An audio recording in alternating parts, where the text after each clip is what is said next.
one super fight that was going to actually happen was going to be a super fight between Canelo and Paul Williams.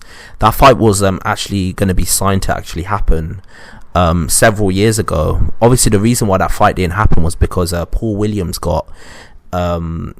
became wheelchair bound because of his motorbike accident. Now, one thing I was just wondering recently is if that fight would have happened, who would have actually won that particular fight? Now, what you got to remember is Canelo back then was nowhere near as good as the Canelo that we see right now. You know, the Canelo that's gone up and beaten Billy Joe Saunders, Callum Smith, knocked out Kovalev. He was nowhere near that good.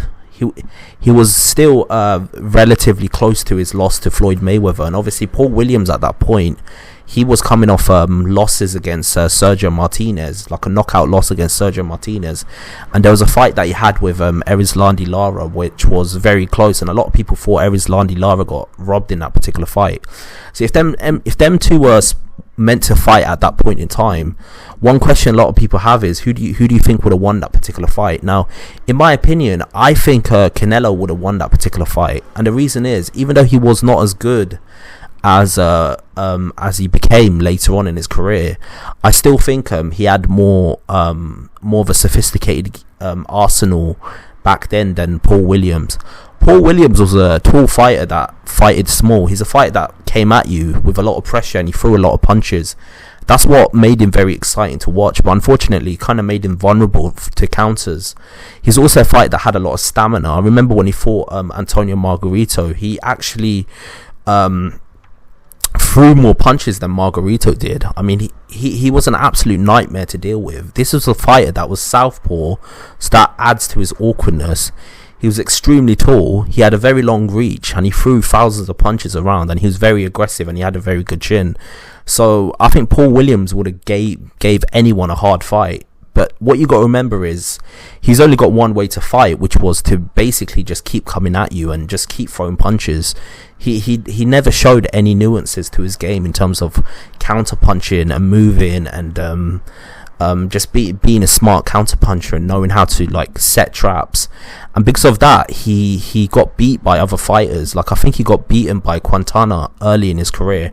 Obviously he beat Quintana in a rematch, and then obviously he lost to Sergio Martinez in the first fight. Obviously I think Sergio Martinez got robbed. I thought Sergio Martinez won that fight, and then the second fight, obviously Sergio Martinez knocked him out. Now, that's not to say Paul Williams is a bad fighter.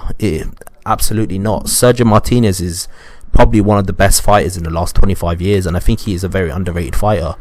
But the fact is, there's a certain style that Paul Williams struggled with, which was a mover.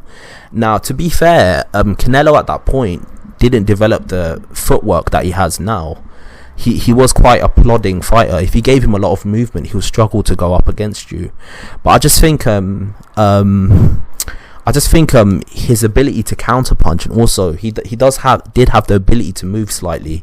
I think he would have gave Paul Williams a lot of problems, and I think he would have set traps, and he would have countered Paul Williams when he would have tried to come in.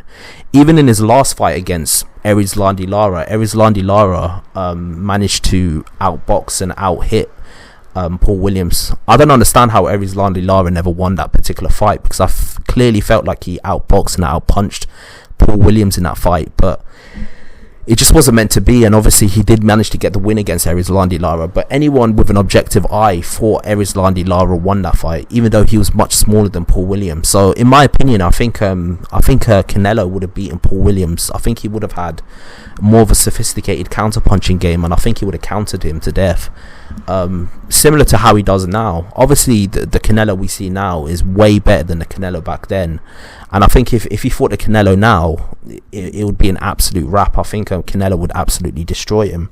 But even the Canelo back then, I think he would have edged out a decision, because he would have counter-punched him, and I think he would have just set traps, and I think he would have landed right hands and left hooks to the body. But there could be a chance that Paul Williams could have won the fight because of his high work rate. I think Canelo would have struggled with that much volume, and obviously Canelo's never fought someone that big, who's southpaw, who throws that many punches.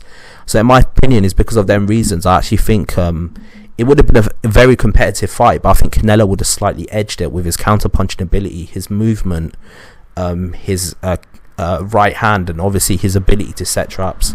So yeah, that's my opinion. Tell me what you think below. Who do you think would have won a fight between these two? Like and subscribe to the channel. I've got a lot more content coming your way. Peace out.